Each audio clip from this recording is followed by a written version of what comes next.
रक्षाबंधन का त्योहार कब मनाया जाए? 19 अगस्त या फिर 20 अगस्त को? रक्षाबंधन का त्योहार सावन माह की पूर्णमासी पूर्णिमा तिथि को मनाया जाता है।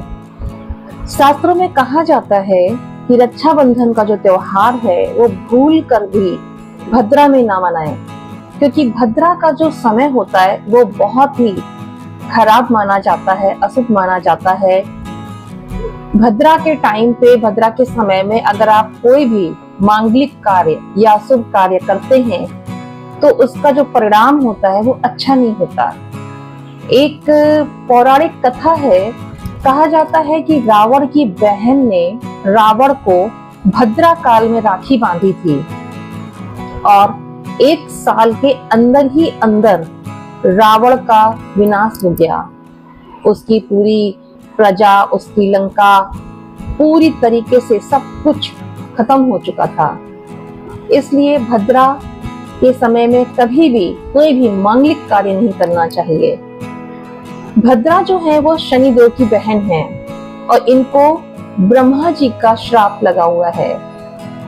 भद्रा के समय में आप जो भी काम करोगे उसका परिणाम हमेशा बुरा ही होगा।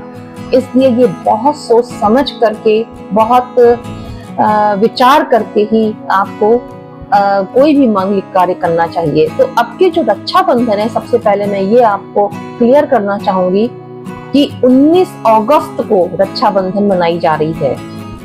इसका जो भद्रा काल का जो समय है वो 10:55 से 10:55 से लेके 12:37 तक का समय है। बल्कि आप 10:50 से रख लीजिए, 10:50 से 12:37 तक का आप ये रख लीजिए। इस बीच में आपको बिल्कुल भी राखी नहीं बांधनी है। ये दोपहर के 10:50 से 12:37 दोपहर के हैं। ओके, आपको राखी बांधनी है 1:30 से, यानी कि 1:30 बजे से लेके और रात्रि के 9:08 तक। दोपहर के 1:30 यानी कि 1:30 बजे से लेके रात्रि के 9:08 तक का जो टाइम है, ये आपका बहुत अच्छा समय है राखी बांधने के लिए। कहा जाता है कि सूर्यास्त के बाद राखी नहीं बांधी जाती, कोई भी अच्छा मांगलिक कार्य नहीं किया जाता। लेकिन जब भद्रा लगा है तो भद्रा में तो बिल्कुल भी नहीं राखी बांधनी चाहिए। तो इसलिए जब भद्रा काल समाप्त हो जाएगा तो फिर आप राखी बांध सकते हैं। तो आप दोपहर के 1:30 बजे से लेकर रात्रि के 9:08 के बीच में कभी भी राखी बांध सकते हैं।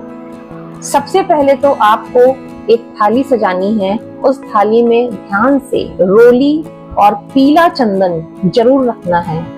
थोड़े से अक्षत यानी कि चावल रखने, जो कि टूटे हुए ना हो, साबुत होने चाहिए। कलावा होना चाहिए लाल रंग का और हल्दी जरूर होनी चाहिए। पिसी हुई हल्दी, थोड़ी सी घुली हुई हो, पानी से इसको घोल लीजिएगा, ठीक है। और मिठाई होनी चाहिए जो कि पीली भी हो और सफेद भी हो, और साथ ही एक नारियल जरूर होना चाहिए।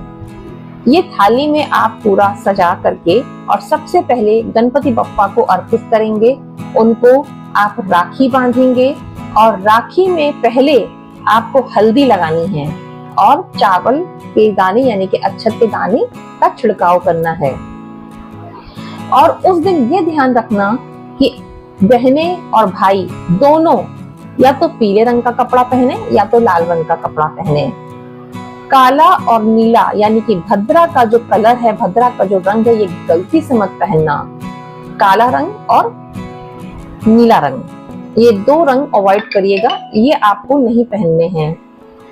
गणपति बप्पा को जब आप ये अर्पित करेंगे तो उनका मंत्र का जाप भी करेंगे आप, ओम गंग गणपते नमः, या फिर आप कोई भी मंत्र का जाप कर सकते हैं। लेकिन गणपति बप्पा का आप मंत्र बोलते हुए उनको राखी बांधिए। उनको ये थाली जो आपने सजाई है ये अर्पित कीजिए, ठीक है। पहले जो आपने, उसके बाद फिर अपने भाई को राखी बांधोगे तो आपको राखी में आपको थोड़ी सी हल्दी लगानी है और चावल छिड़कना है। उसके बाद आपको मंत्र बोलना है, ओम सिद्धे नमः, ओम सिद्धे नमः।